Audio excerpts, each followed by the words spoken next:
Welcome back to the Fierce Fish First Tech Challenge programming tutorial series. Our goal in this series is to provide simple and straightforward guidance in programming an FTC robot. And in today's video, we are going to be looking at how we can use the FTC Dashboard to tune PID in an easier manner. So the process of tuning PID, if you've tried it before without the FTC Dashboard, and you're using Android Studio, you have to constantly unplug the phone, plug it back in to make sure you're getting the right coefficients. And this can take a really long time, but the FTC Dashboard can make it really simple for us. So I'm just using the custom PID tutorial that we made when we created our custom PID class a couple videos ago. And we're just going to go with that for now.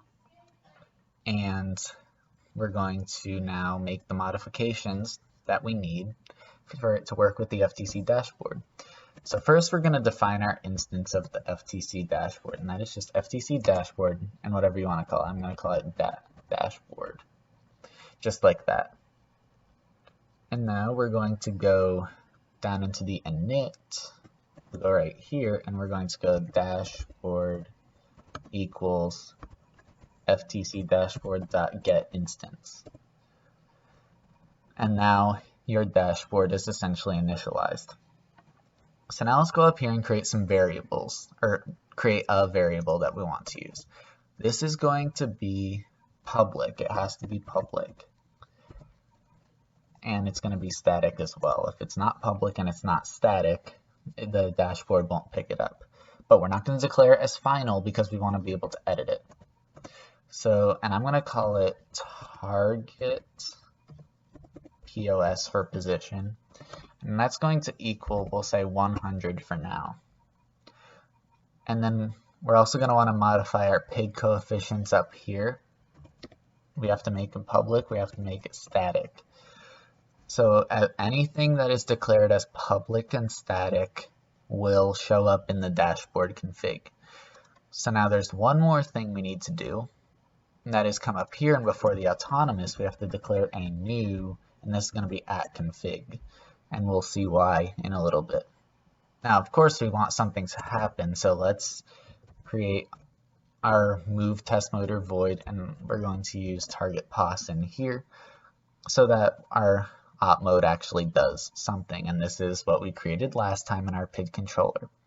Okay, so that's everything in here. Once you build and install, I'm just going to build it. I already have it installed to my phone how I want it.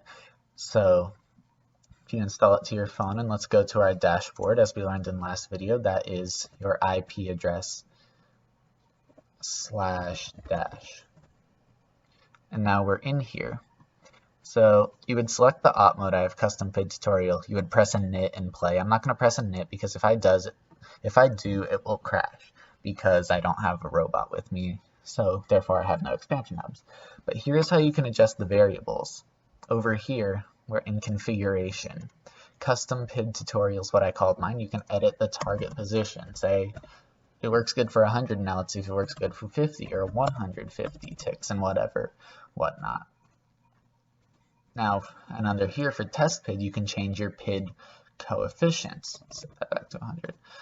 Here you can change your PID coefficients, and then you can constantly be running the op mode. And once you find coefficients that work, you're going to want to remember those and go update them in your code so that that will then work every time. Graphing, we don't necessarily need graphing if we're doing a robot component for the PID.